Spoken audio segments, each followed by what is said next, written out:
আচ্ছা, কখনো কি শুনেছেন সামান্য একটা বট গাছ কাটাকে কেন্দ্র করে পুরো গ্রাম রীতিমতো শ্মশানে পরিণত হয়? এমনই এক ঘটনা নিয়ে আজ আমি হাজির হয়ে গেছি, আবারও জেফরি খান।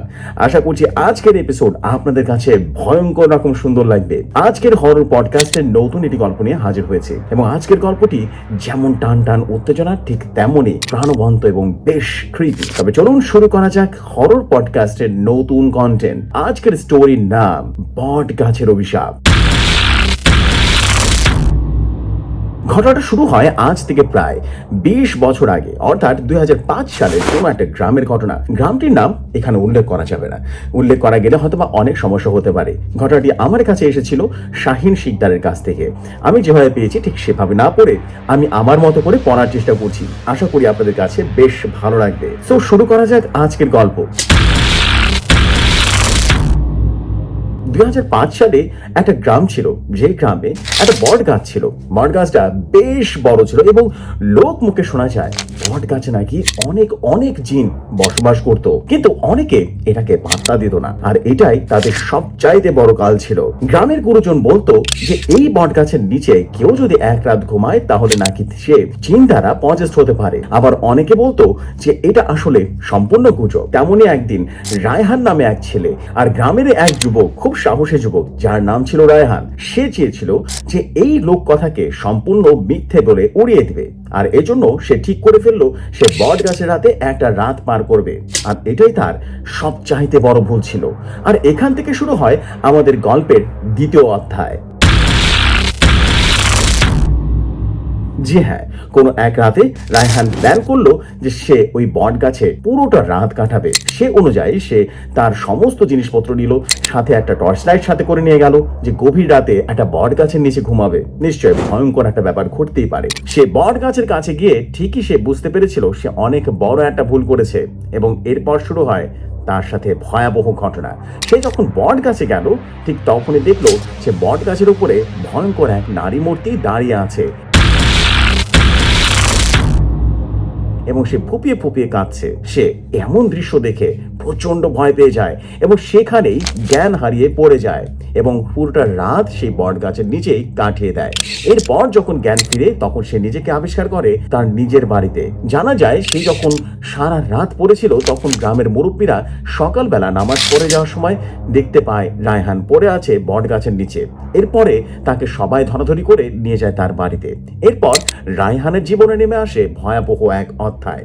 ধীরে ধীরে রায়হান হয়ে যায় ভয়াবহ এক জিন দ্বারা আক্রান্ত রোগী। কবিরাজ আনা হয়, তান্ত্রিক আনা হয়, কিন্তু রায়হানের কেউ কোনো চিকিৎসা করতে পারে না। ধীরে ধীরে সময় ভয়াবহ হতে থাকে। আর এখান থেকে শুরু হয় গল্পের তৃতীয় চ্যাপ্টার। যখন রায়হান ধীরে ধীরে অসুস্থ হওয়া শুরু করে তখন পরিবারের লোকজন, ডাক্তার, কবিরাজ অনেক কিছুই দেখানো শুরু করে, কিন্তু কোনো লাভ হয় না। অবশেষে রায়হান মৃত্যুর কোলে ঢলে পড়ে এবং ভয়াবহ এক মৃত্যু তাকে যেন গ্রাস করেছিল।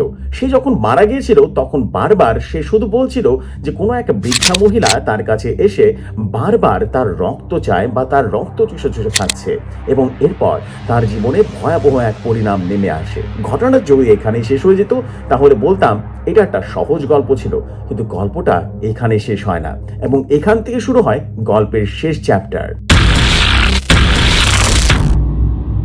গ্রামের মুরব্বীরা সবাই মিলে চিন্তা করলো যে এই গাছটি যেহেতু হন্টেড এবং এই গাছে ভয়াবহ ঘটনা ঘটছে এবং সামনেও ঘটতে পারে, তাই সবাই মিলে চিন্তা করলো যে এই গাছটা সম্পূর্ণভাবে কেটে ফেলে এই জায়গার উপরে বাড়ি বানানো হবে এবং এতে করে হয়তোবা জিন বা ভূত যারা আছে তারা কিনা অবশ্যই এখান থেকে পালিয়ে যাবে। কিন্তু কে জানতো এই ধারণাটাই তাদের সবচাইতে বড় ভুল ছিল। এই সিদ্ধান্ত নেওয়ার পর তাদের মধ্যে অনেকেই কানাঘোষা শুরু করলো যে এই গাছটি কাটতে নাকি অনেক ভয়াবহ বিপদ হতে পারে। তো এজন্য সবাই অনেকে মানা করলো সেই গ্রামের মাতব্বরকে, কিন্তু গ্রামের মাতব্বর তাদের কথা শুনলো না। তারা ধীরে ধীরে সেই গাছটি কাটা শুরু করলো।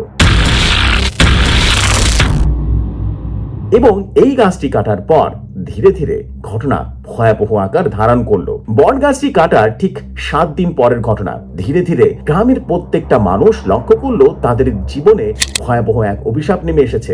তাদের শরীরে এক অদ্ভুত রোগের আবির্ভাব ঘটেছে এবং ধীরে ধীরে প্রত্যেকে রক্ত বমি করতে করতে মারা যাচ্ছে।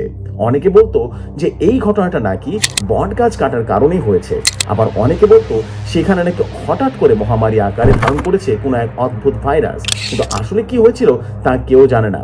অতঃপর এই গ্রামের প্রত্যেকটা মানুষ, ইচ অ্যান্ড এভরিবডি, সবাই নাকি ধীরে ধীরে মারা যাওয়া শুরু করে এবং এরপর ধীরে ধীরে সেই বটগাছ সম্পূর্ণভাবে সেই গ্রামকে শ্মশানে পরিণত করে। এখনো নাকি সেই গ্রামের আশেপাশে মানুষ যেতে প্রচন্ড পরিমাণে ভয় পায় এবং এই জন্যই এই গ্রামকে বলা হয় শ্মশান গ্রাম। তো এই ছিল আজকের গল্প। কেমন লেগেছে আজকের এক্সপ্লেনেশন সবাই কমেন্ট করে জানাবেন। এমনই সব নিত্য নতুন ভিডিও পেতে সাবস্ক্রাইব করে ফেলবেন। ভৌতিক রিভিউ চ্যানেলটা যদি আপনাদের কাছে ভালো লাগে অবশ্যই শেয়ার করে দিতে পারেন। আর আপনারাও যদি চান আপনাদের ছোট গল্প আমার কাছে লিখে পাঠাবেন, আমি সেটাকে এক্সপ্লেন করব, তাহলে অবশ্যই পাঠিয়ে দিতে পারেন আমার কাছে। দেরি করব না, আজকের মতো এখানে শেষ করছি হরর পডকাস্ট।